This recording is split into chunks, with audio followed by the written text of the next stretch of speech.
반갑습니다. 10월 5일 오늘의 말씀은 느헤미야 7장 1절에서 4절의 말씀입니다. 성벽이 건축됨에 문짝을 달고 문지기와 노래하는 자들과 레위 사람들을 세운 후에 내 아우 하나니와 영문의 관원 하냐냐가 함께 예루살렘을 다스리게 하였는데, 하냐냐는 충성스러운 사람이요 하나님을 경외함이 무리 중에서 뛰어난 자라. 내가 그들에게 이르기를 해가 높이 뜨기 전에는 예루살렘 성문을 열지 말고 아직 파수할 때에 곧 문을 닫고 빗장을 지르며 또 예루살렘 주민이 각각 자기가 지키는 곳에서 파수하되 자기 집 맞은편을 지키게 하라 하였노니, 그 성읍은 광대하고 그 주민은 적으며 가옥은 미처 건축하지 못하였음이니라. 아멘. 10월의 품성은 경각심입니다. 오늘은 세부 실천 사항으로 계속 경계한다 두 번째 시간을 함께 나누도록 하겠습니다. 사단은 우리를 끊임없이 노리고 있습니다.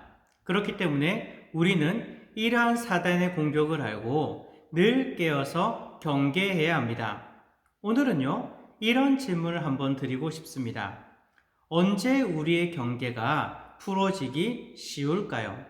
오늘의 말씀을 통해서 함께 이 정답을 찾아보고자 합니다.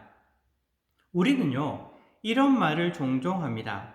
긴장이 풀어졌다. 언제 이런 말을 사용할까요? 그렇습니다. 어떤 일을 끝내고 났을 때 지금까지 붙잡고 있었던 긴장의 끈이 풀리는 것입니다. 심한 경우는요, 몸살을 앓기까지 합니다. 긴장이 확 풀어져 버린 것이지요. 하지만 사단은요, 바로 우리의 긴장이 풀어졌을 때 이때를 노리는 것입니다. 오늘 본문을 보시기 바랍니다.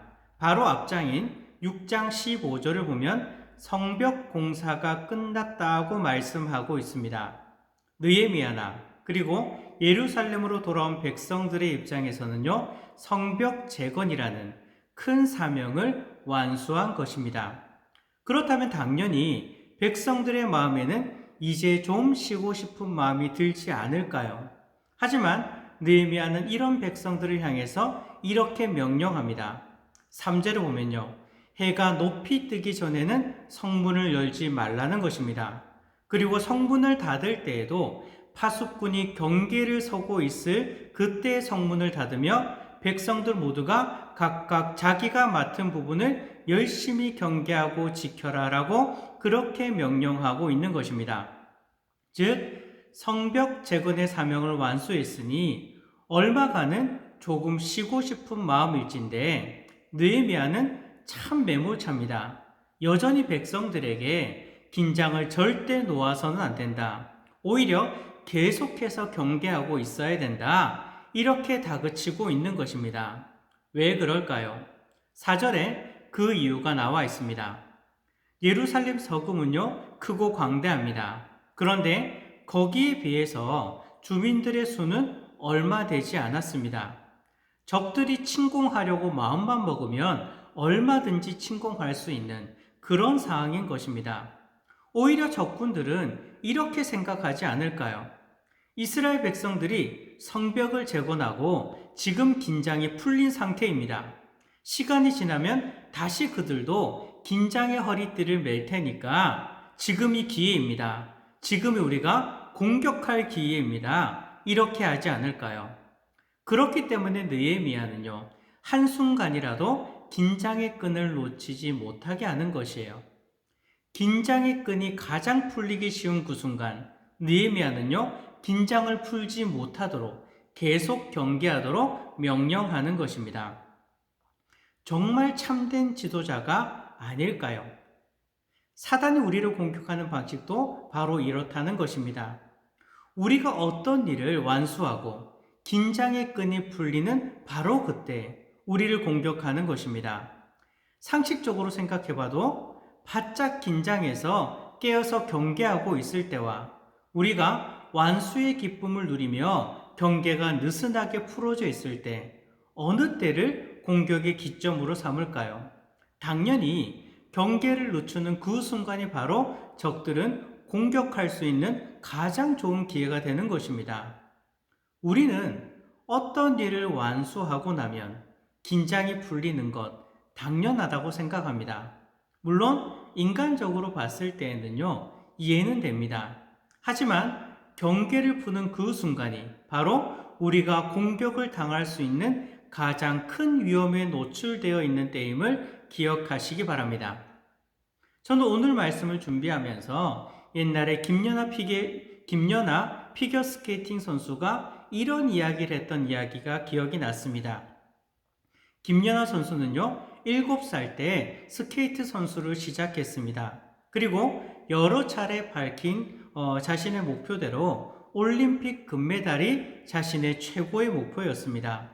그리고 그랑프리 시리즈도 이제 휩쓸었고요. 그리고 세계 선수권 대회에서도 정상에 올랐습니다. 그리고 이제 자신의 마지막 목표였던 올림픽 금메달도 우리가 잘 알다시피 2010년 밴쿠버 올림픽 때에 정말 역대 최고의 점수, 신기록을 세우면서 금메달을 목에 걸었습니다.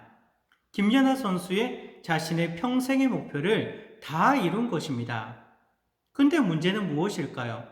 선수로서의 목표를 다 이루고 나니까 목표가 사라지고 허탈감이 찾아온 것입니다. 아직 나이는 한참 젊었습니다. 그런데 무엇을 향해서 나아가야 될지 그것을 잃어버린 허탈감이 찾아온 것이죠. 하지만 김연아 선수의 대답은 무엇입니까? 거기서 좌절하는 것이 아니라 허탈한 상태로 계속 머무르고 있는 것이 아니라 다시금 자신의 삶의 목표를 정하고 다시 열심히 달려가는 것입니다. 지금도 김연아 선수가 비록 피겨스케이팅 선수로서 활동하고 있지는 않지만 얼마나 많은 부분에 있어서 열심히 활동하고 있는지 우리가 보고 있지 않습니까? 우리가 경계를 늦추지 말아야 되는 것은 이 때문입니다. 우리가 하나의 일을 완수했다고 해서 우리의 믿음의 경주가 거기서 끝이 나는 것이 아니기 때문입니다. 우리가 하나의 일을 완수했으면 그것은 하나의 중간 과정뿐입니다. 중간 과정일 뿐이다 라는 것입니다. 아직까지 우리들에게는 꼬린 지점이 남아 있습니다. 우리는 천국 가는 그날까지 이 땅에서 경계를 늦추지 말고 끊임없이 걸어가야 하는 것입니다. 어떤 일을 완수했을 때의 기쁨은 굉장합니다. 하지만 완수한 후에 찾아오는 경계의 느슨함을 우리는 조심해야 합니다.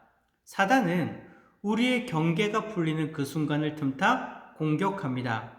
우리가 영적 경계를 시작했으면 계속해서 이 경계를 무너뜨리지 않는 것이 중요합니다. 나의 영적인 삶의 파수꾼이 무너지지 않도록 우리는 계속해서 영적 경계를 해야 되는 것입니다. 꼬린 점에 이르는 그때까지, 천국 가는 그날까지 우리는 늘 깨어서 경계하시는 성도님들이 되시기를 기도합니다.